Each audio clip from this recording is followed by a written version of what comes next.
오늘은 이 사무엘하 12장 15절 하반절에서 23절의 말씀을 가지고 매달려라 그리고 인정하라 라는 제목으로 함께 말씀을 나누기를 원합니다. 몇 주 전에 제가 TV 프로그램을 보다가 인문학의 위기를 조명하는 프로그램을 봤습니다. 좀 저와 수준이 맞지 않는 것 같지만 재밌을 것 같아서 한번 봤는데 그 가운데 아주 흥미로운 한 청년이 소개되었는데요. 광인수집이라고 하는 토스트집을 운영하는 이준영이라고 하는 한 청년에 대한 그 얘기가 소개되어 있었습니다. 광인수집이라는 가게 이름이 무슨 뜻이냐면요. 광운대 인문대 수석 졸업자의 집입니다. 그래서 광인수집이에요. 광운대 인문대 수석 졸업자의 집. 그러니까 그가 광운대 인문대를 수석을 졸업하고 나서 그가 또한 좋은 그런 마케팅 회사에 취업을 합니다. 그렇지만 그가 모든 것을 다 접어두고 토스트집을 광운대 앞에서 운영하고 있다라는 것을 보여주었습니다. 그가 그 모든 것들을 접고 토스트집을 운영하는 것은 인문학의 위기라고 얘기하는 이러한 시대의 또한 그러한 것들을 그가 인지하였기 때문이었겠지요. 그리고 그가 어떠한 좋은 성적과 그 다음에 누구나 인정할 법한 그러한 회사에 다니는 것, 그것만이 성공의 삶이다라고 이야기하고 정의하는 세상을 향해서 그것만이 전부가 아니다라고 외치고 싶었다라고 합니다. 그래서 참 인상 깊게 그에 대한 그 프로그램을 잘 봤습니다. 그리고 바로 어제 제가 우연찮게 또 다른 프로그램에서 그를 다시 볼 수 있었습니다. 그는 이제 광운대 앞에 있지 아니하였고 그는 중국 상하이에 가 있었습니다. 그는 도전하고 있었습니다. 자신의 토스트를 가지고 중국에 진출하고자 하고 그것들을 실현시켜 내가고 있었습니다. 그 과정 가운데 이미 앞서서 한국의 음식이나 한국의 분식을 가지고 중국에 진출해서 큰 성공을 거둔 다른 청년 사장들이 소개되고 또 그들의 도움과 조언을 통해서 그 이준영이라고 하는 그 토스트를 하는 그 청년이 나아가고 있는 것을 방송을 통해 보여주었습니다. 참 젊은 이 이준영이라는 사람 27살이거든요. 27살의 젊은 청년이 인문대를 수석 졸업을 하고 직장에 취업했다가 모든 것을 접고 그저 학교 앞에서 토스트를 팔다가 그것에 머무르지 아니하고 중국으로 진출해서 자신의 또 다른 꿈을 이루어가는 이 과정이 참 부러웠습니다. 무엇인가 자신의 분야를 통해서 그저 한국을 뿐만 아니라 그것을 넘어서서 좀 뻗어나가고 있는 그 인생이 참 멋져 보였습니다. 저렇게 어린 나이 때부터, 저 청년 때부터 저렇게 큰 일들을 감당하고 그 꿈을 향해서 차근차근히 나아가는 그 모든 열정을 다하는 그 치열함과 그것에 모든 내던지는 그 모습들이 참 부럽기도 하고 참 멋져 보이기도 하였습니다. 그렇죠. 한편으로 무슨 생각이 들었냐면 참 저 청년이 저렇게 되기까지 그리고 이미 앞서서 그 일들을 성공해낸 다른 청년 사장들이 그렇게 되기까지 저들은 얼마나 많은 것들을 희생했고 얼마나 많은 것들을 포기했고 저희를 얼만큼의 많은 것들을 투자하고 매달렸을까, 이것들을 생각해 볼 수 있었습니다. 우리의 인생에 있어서 모든 것을 걸고 매달리는 사람들을 우리는 종종 봅니다. 그리고 그들이 무엇에 그토록 매달렸는가, 그 대상에 따라서 어떤 이들은 멋진 도전과 성취를 이루어냅니다. 찬사를 받습니다. 그렇지만 어떤 이들은 잘못된 것에 매달려서 안타깝게 되거나 비난을 받는 삶을 살아내기도 합니다. 그러나 대부분의 사람들은 그렇게 나의 모든 것을 걸고 매달렸다, 나의 인생의 모든 것들을 다 투자했다, 내가 정말 내 인생을 모든 것들에 대해서 최선을 다했다 라고 이야기하기 힘들고, 그리고 그런 시도조차 하지 못하기도 합니다. 따라서 그러한 사람들의 모습들을 보면 참 멋져 보이고 굉장해 보이고 부러워 보이기도 하는 것입니다. 그렇지만 우리도 때때로는 그렇게 그들과 비교했을 때는 작을지라도 내 나름대로의 치열함을 가지고 내 나름대로의 매달림을 가지고 매달렸을 때에 크고 작은 성취들을 이루어내는 것을 경험하기도 합니다. 그리고 우리는 이런 매달림을 누구에서 찾기를 가장 원하냐면 우리의 자녀들의 모습에서 찾기를 가장 원하죠. 그들이 학업에 매달리기를 원하고 그들이 하는 일에 매달리기를 원합니다. 그래서 성공하기를 원합니다. 그렇지만 이러한 매달림이 꼭 그들에게만 필요한 것이 아니라 예수 그리스도를 믿는 모든 자들에게 필요합니다. 과연 우리가 무엇에 매달려야 하는 것이 참된 그리스도인으로서 매달려야 하는가? 그것은 이미 우리가 모두 알고 있습니다. 벌써 머리에 한 분이 딱 떠오르시죠? 누굽니까? 하나님입니다. 이미 우리는 하나님께서 우리가 매달릴 최고의 소망이 되심을 알고 있습니다. 그렇지만 우리가 과연 그렇게 매달렸었던가? 우리가 한번 살펴보기를 원합니다. 간절한 매달림으로 오늘 하나님 앞에 선 사람이 바로 다윗입니다. 그는 오늘 본문에 소개된 사건에서 간절하게 하나님께 매달리고 있음을 우리에게 보여줍니다. 15절에서 17절 말씀을 우리 다시 한번 읽어보도록 하겠습니다. 같이 읽겠습니다. 우리아의 아내가 다윗에게 낳은 아이를 여호와께서 치심에 심히 앓는지라.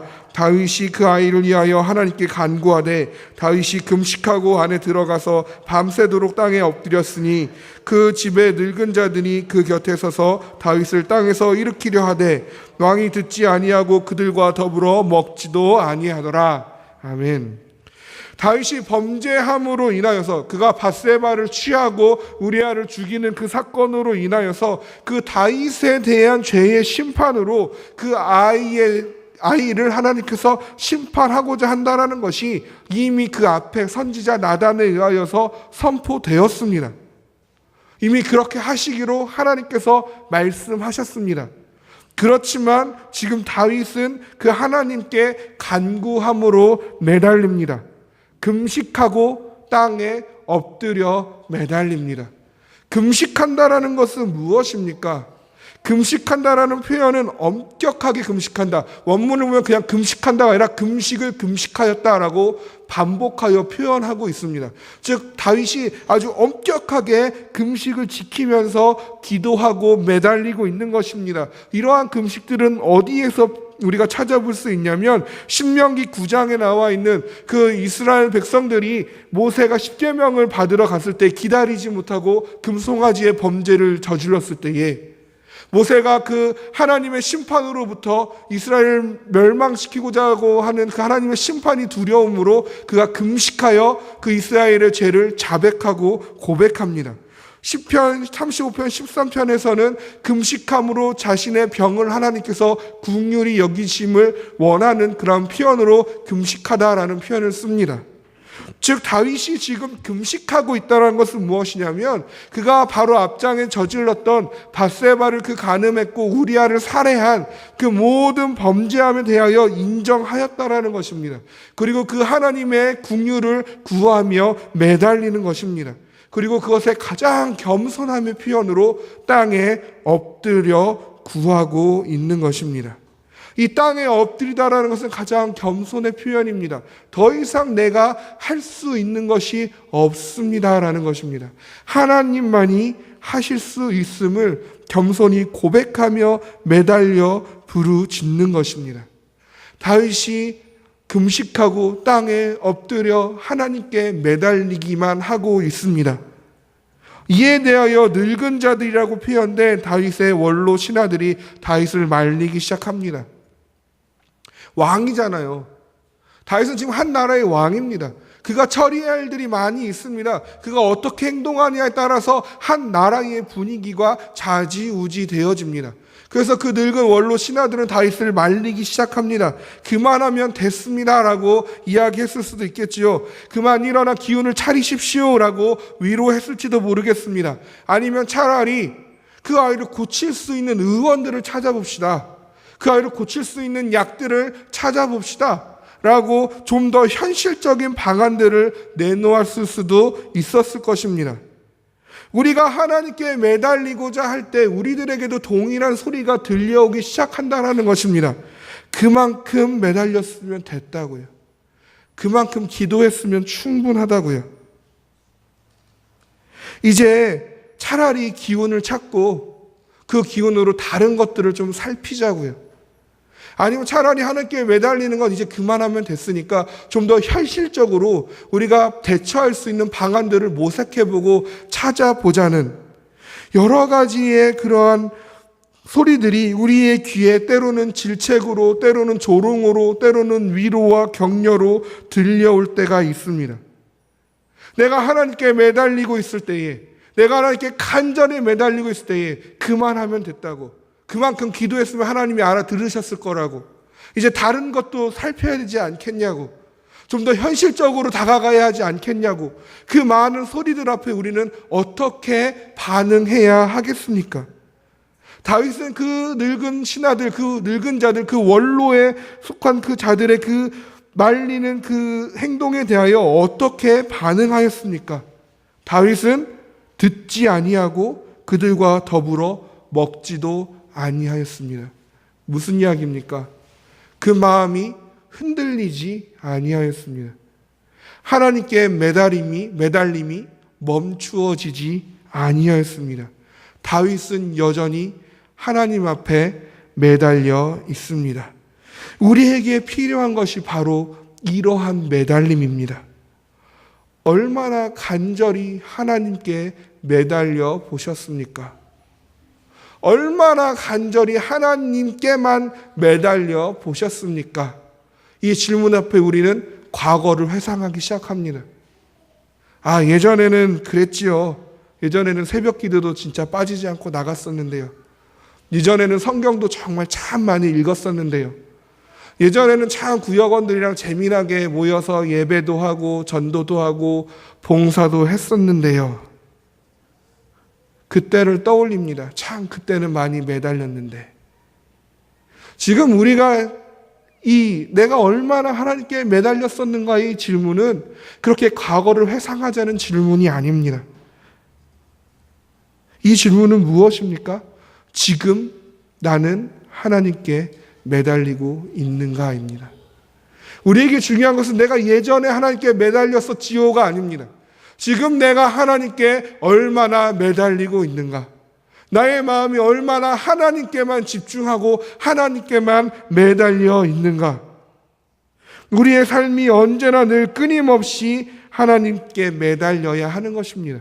그땐 그랬지, 그런 것이 아닙니다. 지금도 매달림으로 우리의 삶을 살아가고 있어야 하는 것입니다. 그때 내가 참 매달렸었지요가 아니라 지금도 난 그렇게 매달려 살고 있습니다가 우리의 대답이 되어야 할 줄로 믿습니다. 하나님께 매달리십시오. 모든 것을 제쳐두고 모든 소리에 귀를 닫고 그저 하나님께만 매달리시기를 원합니다. 오늘 본문의 다윗을 통해서 나눌 두 번째는 인정함입니다. 다윗이 그토록 매달리며 기도했을 때 그가 금식하며 그가 땅에 엎드려서 다른 왕의 용모를 보지도 아니하고 원로들의 그런 말리는 그러한 행동들에 대해도 굴하지 아니하고 끝까지 여전히 끊임없이 하나님께 매달리고 있을 때 우리에게 기대되는 결과는 무엇입니까? 하나님께서 다윗의 그 간구함을 들으시고 그 아이가 회복되는 것입니다. 그렇게 감사가 생겨나는 것입니다. 한 나라의 왕이 음식도 거부하고 여러 의사들을 찾아 헤매는 것도 거부한 채 엎드려 금식하며 기도하였기에 하나님께서 아이를 회복하는 것이 자연스러운 결과라고 우리는 생각합니다. 그것을 기대합니다. 그러나 오늘 본문은 우리를 불편하게 만듭니다. 우리 18절 말씀을 함께 읽어보겠습니다. 함께 읽겠습니다. 이레 만에 그 아이가 죽으니라. 그러나 다윗의 신하들이 아이가 죽은 것을 왕에게 말하기를 두려워하니 이는 그들이 말하기를 아이가 살았을 때에 우리가 그에게 말하여도 왕이 그 말을 듣지 아니하셨나니 어떻게 그 아이가 죽은 것을 그에게 아랠 수 있으랴. 왕이 상심하리로다 함이라. 아멘. 결과가 어떻게 일어났습니까? 다윗의 간절한 매달림에도 불구하고 그 아이는 하나님의 심판을 벗어나지 못하였습니다. 이래 만에 그 아이가 죽었습니다. 다윗의 간절한 매달림이 결과를 바꾸지 못하였습니다.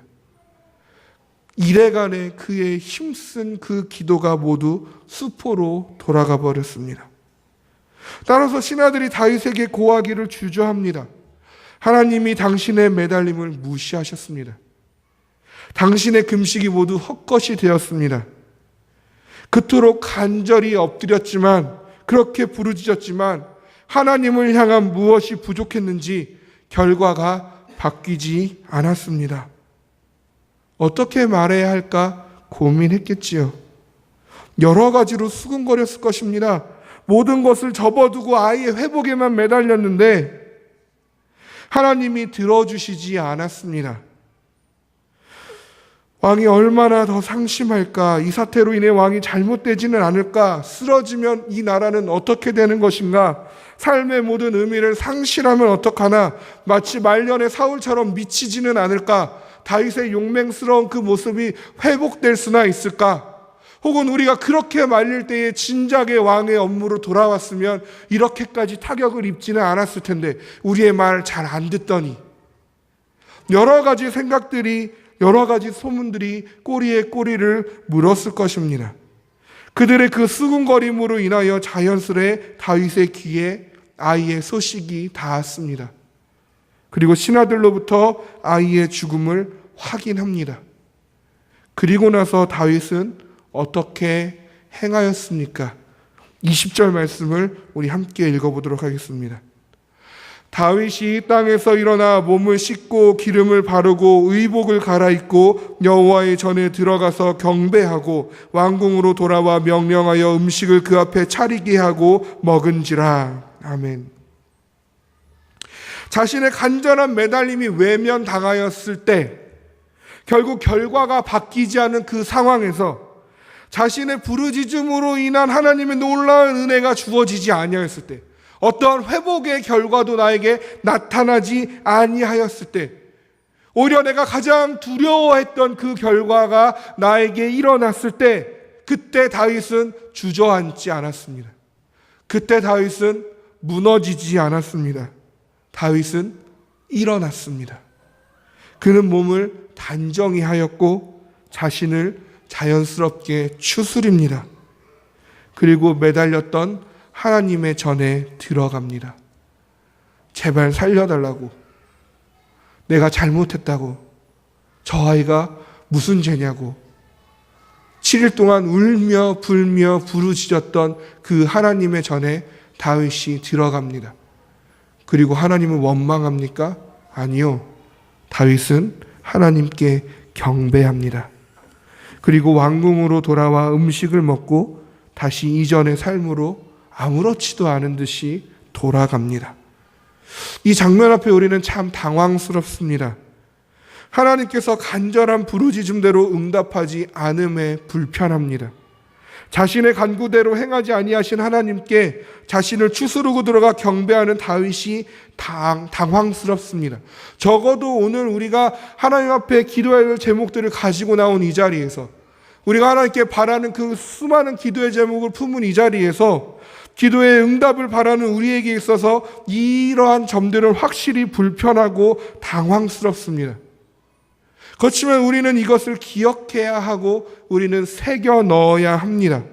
왜냐하면 다윗의 이 행동들, 그가 일어나서 자신을 추스리고 하나님의 전에 들어가 경배하고 아무렇지 않은 듯 자신의 그 맡은 사명을 다시 감당하는 이 행동들이 우리에게 중요한 것을 알려줍니다.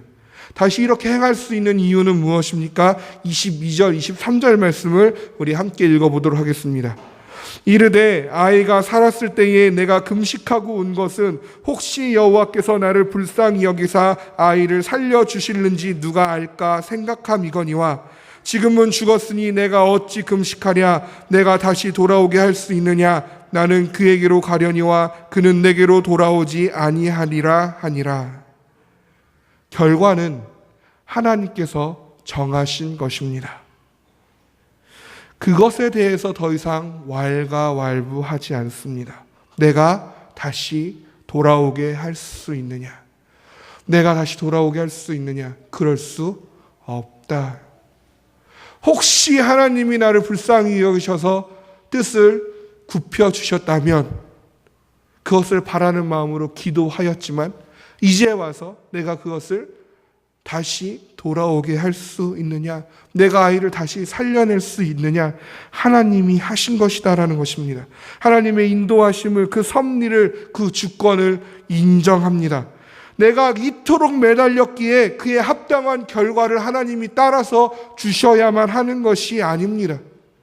내가 이렇게 기도하였는데요. 내가 이만큼 금식하였는데요. 내가 다른 이의 조언도 듣지 아니하고 내가 의사도 찾아가지 아니하고 오직 하나님께만 매달렸는데, 내가 금식하며 내가 땅에 엎드리며 내 모든 것들을 밀어두고 하나님만 굳건히 찾았는데, 하나님만 매달렸는데 하나님 어떻게 이러실 수가 있습니까? 내가 이만큼 기도했는데요. 내가 자지도 아니하고 내가 졸지도 아니하고 내가 이렇게 기도했는데 하나님 어떻게 나에게 이렇게 하십니까? 이것이 아니라는 것입니다. 하나님의 주권대로의 인도하심입니다. 내가 한 것은 그저 모든 것의 주인 되시는, 그 모든 것을 다스리시는 하나님께 간구할 뿐입니다. 주심도 하나님의 뜻대로 되는 것이고 주시지 아니하심도 하나님의 뜻대로 되는 것입니다. 주시면 주시는 대로 그저 감사하는 것이며 주시지 않음도 역시 그대로 하나님께 감사하는 것입니다. 토기를 만드신 하나님께 그 토기를 어찌 쓸지 달려 있는 것입니다. 하나님이 그렇게 행하여 주심에도 감사하고 그리 아니하실지라도 감사하는 것입니다. 그것이 하나님을 인정하는 것입니다. 하나님, 내가 이렇게 기도하였으니까, 내가 이렇게 봉사하였으니까, 내가 이렇게 헌신하였으니까 하나님 이거 나에게 주셔야만 합니다. 하나님께 기도하는 건 하나님과 거래하는 것이 아님을 기억하십시오. 모든 것의 결정은 하나님이 내리십니다. 우린 그 하나님 앞에 간구할 뿐이고 그 주신 결과에 대하여 감사히 믿음으로 받아들일 뿐입니다. 왜냐하면 지금 나의 간구대로 되지 아니하였을지라도 여전히 전능하신 하나님은 내 곁에 계십니다. 나의 간구대로 되지 아니하였을지라도 하나님의 능력은 그대로 하나님의 능력입니다. 하나님이 나의 기도에 응답하지 아니하셨을지라도 나를 지금껏 인도하신 하나님은 여전히 나를 인도하고 계시기 때문입니다. 그 하나님을 인정하시기를 원합니다. 그 하나님을 인정하고 우리가 다시 내어 맡기면 하나님께서 또 다른 길로, 또 다른 방법으로, 혹은 오히려 들어주시지 않음이 은혜가 될 수 있도록, 감사가 될 수 있도록 인도하심을 소망하시기를 원합니다. 하나님은 한 번도 나를 실망시키시지 아니하시는 하나님인 줄로 믿습니다. 오늘 기도하실 때에 하나님께 그 어느 때보다도 간절히 매달리십시오. 이만큼 했는데 그만하면 됐지가 아닙니다. 멈추지 마십시오. 계속해서 매달리십시오. 간절히 땅에 엎드려 부르짖으십시오. 그리고 그 결과는 하나님의 주권을 인정하심으로 하나님께 맡겨 드리십시오. 늘 그렇게 하나님께 매달리며 하나님을 인정하는 우리가 되기를 주님의 이름으로 소망합니다. 우리 같이 기도하겠습니다. 이제 우리 기도할 때 두 가지로 기도하기를 원합니다. 하나님 앞에서 나의 삶이 항상 하나님께